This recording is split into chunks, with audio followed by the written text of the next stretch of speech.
여러분 안녕하십니까? 2023년 7월 20일 토요일 좋은 아침입니다. 오늘 매일 한절 큐티 본문 말씀은 예레미야 7장 30절부터 8장 3절입니다. 말씀의 제목은 참담한 죄, 참혹한 결말입니다. 말씀 요약을 하면 유다 백성은 하나님의 집안 성전을 더럽히고 도벳 사당을 지어 인신 제사를 드리는 참담한 죄까지 저질렀습니다. 하나님은 그들에게 죽음 이상의 참혹한 심판을 선언하십니다입니다. 오늘 제가 묵상하는 큐티는 두 절입니다. 예레미야 7장 31절과 32절 말씀입니다. 그들은 흰놈 골짜기에 도벳 사당을 건축하고 그들의 자녀를 제물로 불에 태웠으니 이것은 내가 명령한 것도 아니며 마음에 생각했던 일도 아니다. 그러므로 이것을 도벳이나 흰놈 골짜기라고 부르지 않고 살육의 골짜기라고 부를 때가 올 것이다. 이것은 죽은 시체가 너무 많아 묻을 곳이 없어 그 시체를 이 골짜기에 버릴 것이기 때문이다입니다.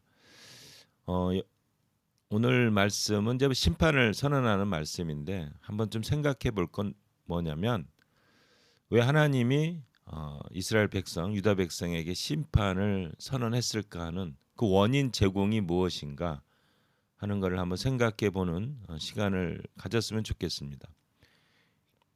여기 보면 그 흰농 골짜기에 이제 도벳 사당을 해서 그 유아 그 제사를 드리거든요. 그러니까 어린아이들 인신 제사를 드리는 거죠. 여기서 그들의 자녀를 제물로 태웠으니 이것은 내가 명령한 것도 아니며 마음에 생각했던 일도 아니다 이렇게 얘기합니다. 사실 여호수아 보면은 그 하나님께서 가나안 족속들을 이제 다 죽이라고 해요. 근데 죽이라고 했던 원인 중에 하나가 뭐냐면 바로 이 유아 제사, 어린아이들 제사 드리는 거를 하거든요. 이거를 하나님께서 내가 이거 막 구토가 나올 정도가 된다 이렇게 말씀하시면서 가나안 종교를 다 이제 가나안 사람들을 다 죽이라 하는 얘기가 나옵니다. 그런데 이걸 하나님 백성이 이것을 하고 있는 겁니다. 여러분 생각해 보십시오. 우리 기독교에서 만약에 예배를 드리다가 그 예배 드렸던 사람이 몰래 빠져나가 가지고 막 유아 제사를 드린다면 여러분 그거 그냥 여러분들 같으면 용납하시겠습니까? 그래서 하나님께서 심판을 선언하시는데 더 중요한 건 뭐냐면 이 심판을 선언하는 이유가 뭐냐면 회개하라는 거예요. 예레미야 1장부터 25장까지는 그 내용은 똑같습니다. 회개하라. 돌아와라. 그러면 내가 용서하겠다라는 겁니다. 돌아오라는 거죠. 그러니까 하나님께서 심판을 선언해 가지고 그냥 끝이다 이게 아니라 회개할 수 있는 시간과 기회를 우리 하나님은 주신 거죠. 근데 그거를 이 하나님의 백성이 받아들이질 않고 계속하게 됩니다. 또 세 번째로 생각할 게 뭐냐면 결국은 유대인들이 하나님 백성들이 회개를 하지 않아서 이 심판을 그대로 받습니다. 그래서 바벨론에 끌려갑니다. 그런데 놀라운 기적과 같은 일이 벌어집니다. 70년 후에 돌아온 후에요. 이런 인신 제사 같은 게 하나도 없어져요. 우상을 섬기는 게 완전히 사라져 버립니다. 그러니까 뭐 잘못하고 뭐 이런 것들은 이제 있어서 결국은 또 심판을 받지만 이 우상 숭배라든가 인신 제사는 완전히 사라지게 됩니다.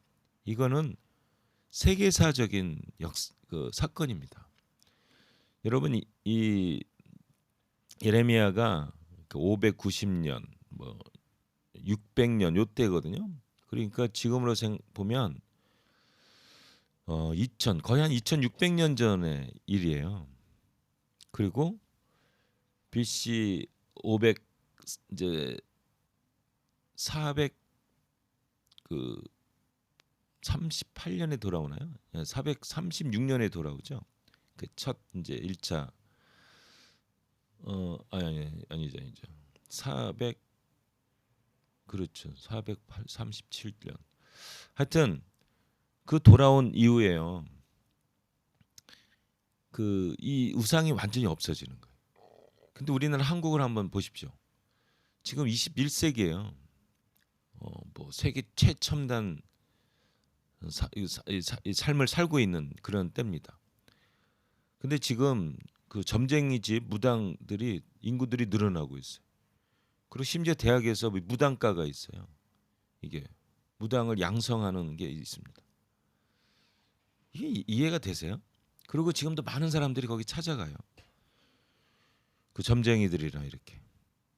이게 이스라엘 시대는 2,500년 전에 완전히 없어지는 거죠. 이게 이해가 되십니까? 이런 기적이 이스라엘 백성에게 일어납니다. 저는 그것만 해도 위대하다고 생각합니다. 우상을 섬기고요, 이 미신을 섬기고 귀신을 섬기면 그 나라는 끝장입니다. 발전된 가능성이 없어요. 여러분, 우리 오늘 말씀 통해서 하나님이 그렇게 회개할 수 있는 기회를 주면 우리 회개하고 나갑시다.